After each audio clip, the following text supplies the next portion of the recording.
Thank you guys for tuning in today and welcome to another episode of The Source. I'm your host, Zain Raza, and today we'll be talking to journalist, filmmaker, Paul Jay. He's also the founder of the independent media network, theanalysis.news. Paul, thank you so much for joining us today.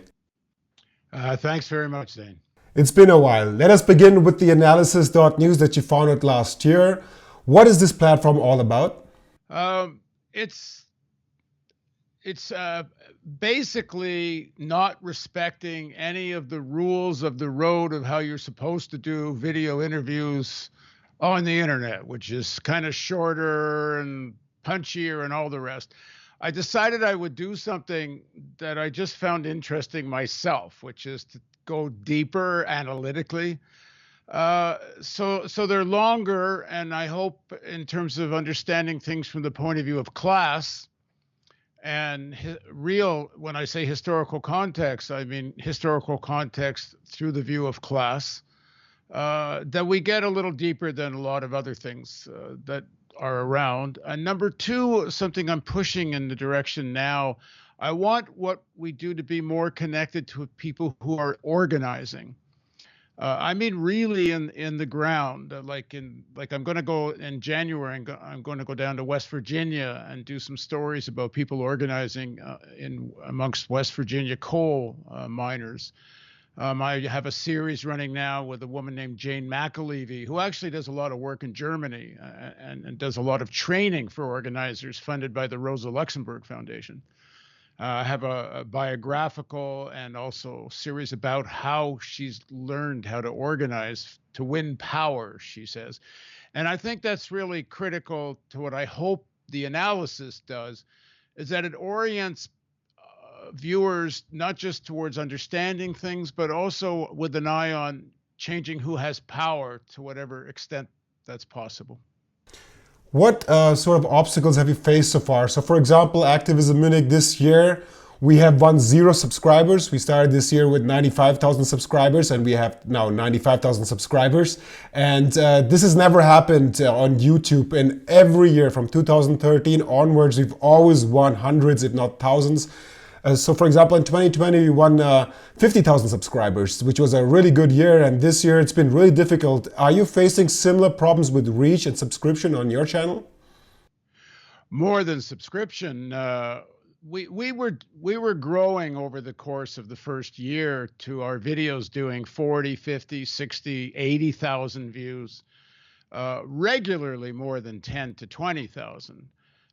Then when I did my reports on the events of January 6th, which essentially all of what I said later turned out to be true, which was that the events on the 6th were the final act of an attempted coup, and that there was a real attempt to by Trump and others to involve the military, and that January 6th was supposed to be the excuse for a military intervention. Pence was supposed to refuse to certify Biden's election, and essentially there would be a putsch. I said all this stuff, and YouTube took down my stories.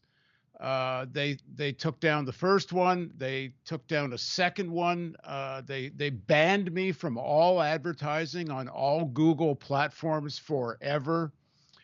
I did another story, which wasn't even about January 6th. It was about the growth of Christian fanatical nationalism in the armed forces.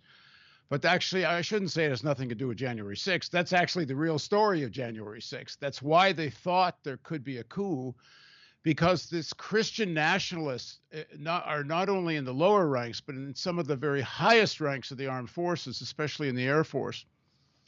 So I won't get into the detail of the January 6th story unless you want to, but in terms of YouTube, I had a warning, then I had a first strike.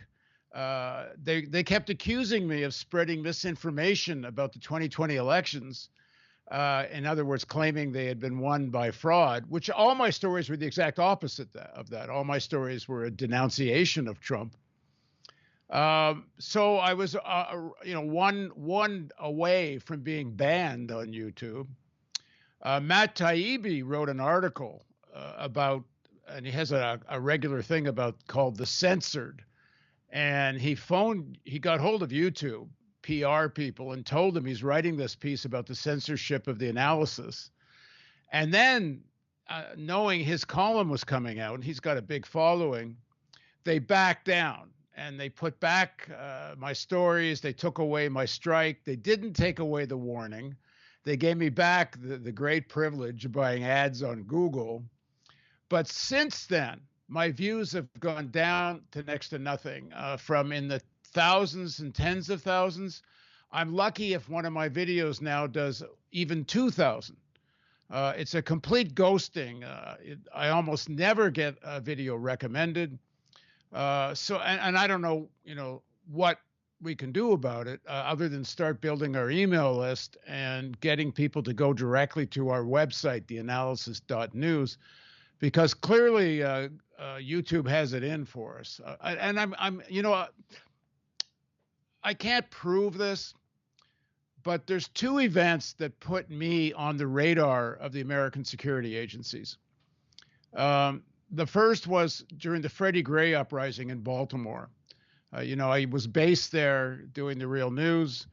We were right in the thick of the uprising. In fact, our building was practically ground zero for organizing, as much as that was organized, because a lot was spontaneous.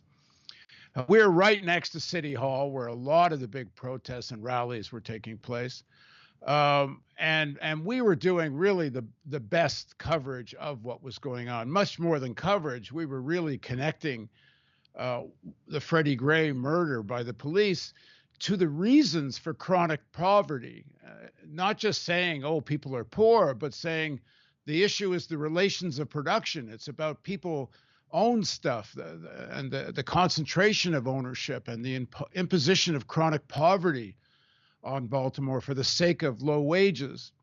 And we know that the police organization in Baltimore was run by something called a fusion center, which was set up after 9/11. And these are the fusion of all the various intelligence agencies, the FBI, CIA, NSA, military intelligence, local police intelligence, state, all of them to coordinate their activities. And there were a few other reports done by other news agencies about how the fusion center was actually guiding the Baltimore police on what was happening, including allowing, in the beginning of the riots, to allow looting and the burning of buildings to give police the excuse to attack the protesters. In fact, we're one of the only ones that really reported on the fact that, in fact, the police union accused the police chief of deliberately holding cops back. And we reported on the same thing during the G20, which also, I think, got us on their radar. The G20 in Toronto a couple of years before that, where the police did exactly the same thing. They had provocateurs that started some fires in police cars. And instead of, intervening, they actually let the police cars burn. They let a few, 100 people run around breaking windows, when most of the rally, anti-G20 rally, was very peaceful. And they arrested 1,000 people with the excuse of, oh, look at these burning police cars. So I think I got on their radar during the Toronto G20. I got on their radar during the Freddie Gray incident. And then when Julian Assange was arrested, in his handcuffed hands as he's coming out of the Ecuadorian embassy, he's carrying my book, which is my interviews with Gore Vidal on the history of the national security state. And in fact, I'm going to republish in a few days the video of that interview. After that, Assange was arrested and my book's out there. Well, it went viral. Practically every news organization in the world carried the story, because the Washington Post interviewed me the next day and said, well, what did you make of Assange carrying your book? What did I make? I didn't even know what had happened until the Post interviewed me about it. But it went viral. So I think I really got on the, I think Ellsberg told my wife the next day, he said, be careful. You're really on their radar now. So what I'm about to say, I can't prove, but this is what I think happens. I think the FBI and they've been doing this for a long time. There used to be COINTELPRO, where the FBI would infiltrate organizations and deliberately cause division and try to split organizations, overthrow leadership.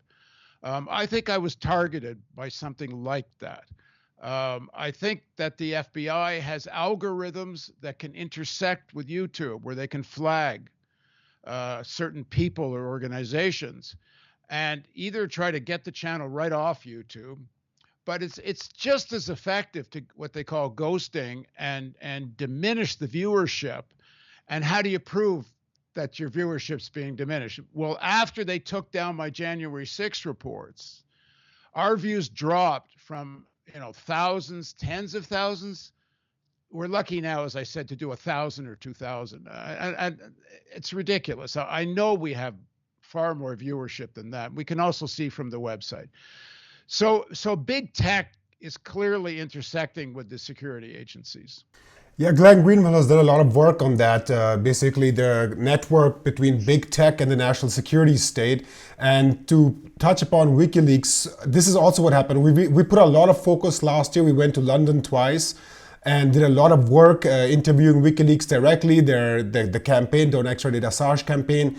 And it was end of this year where if you look at our video production over the last 8 years, more videos we produce, more views and subscribers we got. Now it doesn't matter how many videos we produce, even if we top it last year, it's going exactly the opposite way. We're getting less views and less subscribers. So I do believe, I think they call it shadow banning, which is like they just change the algorithm so you don't get suggested to new viewership. But I think there's a way out. There's a lot of alternative platforms developing in Rumble, Telegram.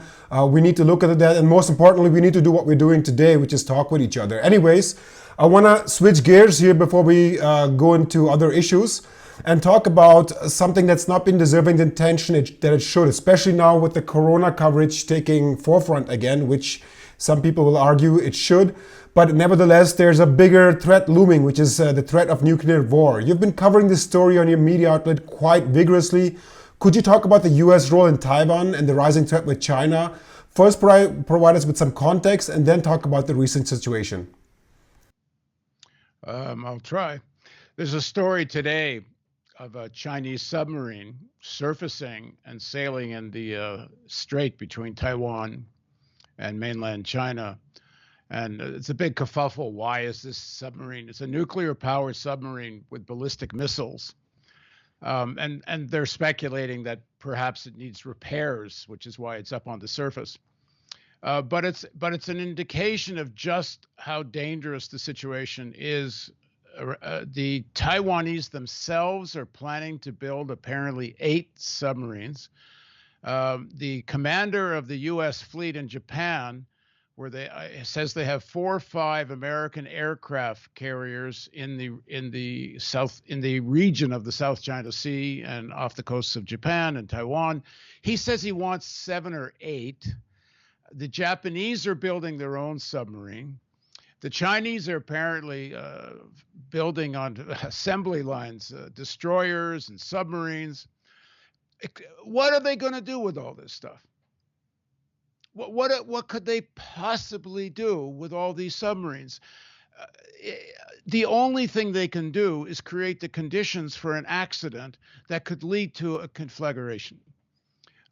The Americans cannot actually go to war with the Chinese over Taiwan without it getting to a point where the Chinese win the ground game and the Americans are faced with a situation. Do they allow the Chinese to actually win, or do they go nuclear?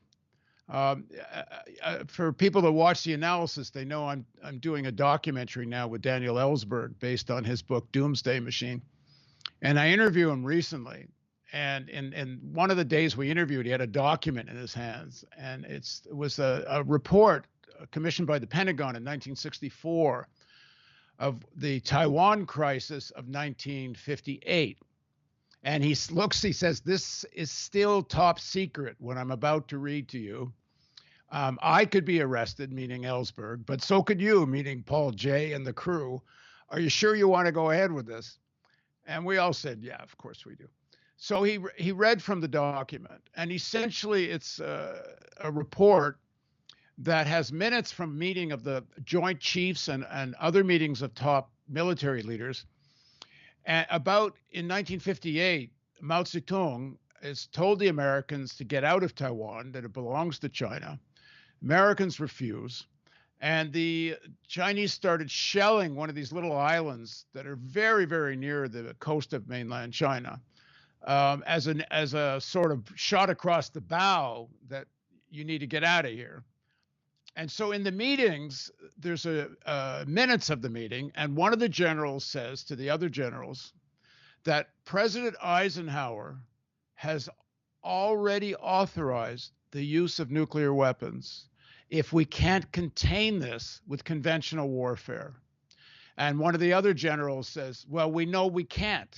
They have way too many troops. There's nothing we could do to really stop if they want to use military force. And so one of the other generals says, well, we can't let Taiwan fall. And this is the key line. He says, our prestige and strategic position in Asia will be compromised. So one of the other generals says, well, what would the Soviet Union do? And a general says, well, they've said they will defend Chinese sovereignty. And if we use a nuclear weapon on China, even a small, low yield, whatever, just off the coast of where they're shelling us from, the Soviet Union will probably have to respond. And what will that response be? Well, they might drop a nuclear weapon on Chiang Kai-shek in Taiwan. And then so one of the generals says, well, how could that, then what? And then they say, well, then we have to respond. Well, that means nuclear war. And the first general says, well, maybe, but the alternative is worse. What did he mean? Losing prestige and strategic positioning in Asia is worse than risking nuclear war. So Ellsberg concludes this by saying he does not believe that the plans or psychology of the American military planners has changed. It's still the same. Recently, a review was commissioned of American nuclear war strategy, and the undersecretary, a woman who was supposed to be leading it, was seriously questioning whether the Americans should finally adopt a no first strike declaration. And the Pentagon lobbied to get her removed, and they were successful. She was removed. And a retired admiral at the time was quoted, I believe in the New York Times, as saying, our strategy has been the same for 60 years. There's no reason it should change now. Which is, the strategy is they're willing to launch a nuclear attack if it looks like they're going to lose a conventional war, which has been the fundamental strategy. Right from when Ellsberg was working for Rand Corporation, the strategy was, and get Europeans, pick up your ears. The American strategy in the war plan was, and this was an automatic, if one American battalion fought one Soviet battalion in Europe, it automatically triggered an all-out nuclear attack on the Soviet Union and China. Every major city in both countries would be targeted. But while the Soviets had, at least in the early 60, 61, had very limited ICBMs, the ability to attack the United States was very limited. They had a lot of ability to take out Europe. And the American war plan was too bad for Europe. And they were literally, there were Curtis LeMay, who was head of Stratcom, and some of the other military leaders were seriously advocating a first strike on the Soviet Union, which really was the whole posture of the American nuclear war strategy, and always knowing that an American first strike on the Soviet Union would mean the elimination of life in Europe. And supposedly these Europeans keep saying, oh, we want to be under the American nuclear umbrella. So what is it really all about? Ellsberg's come to the conclusion, and I've sure come to the conclusion, maybe even further than Ellsberg, but Ellsberg says that as insane as all this is, the kernel of rationality in this whole game is that it's all about money making. It's not really about anyone wants to go to war. It's about create a rationale for massive expenditure in arms and nuclear war manufacturing. And the Europeans and the Canadians, I must say, all want a piece of that arms manufacturing gravy train. And they're all willing to risk apocalypse for the sake of making profit. It's utterly insane. And the thing is that these geopolitical processes, and we're seeing this now in Taiwan, you've got two things happening at the same time. You've got economic relations where the Chinese and American economies are entwined in a way the Soviet and American never were.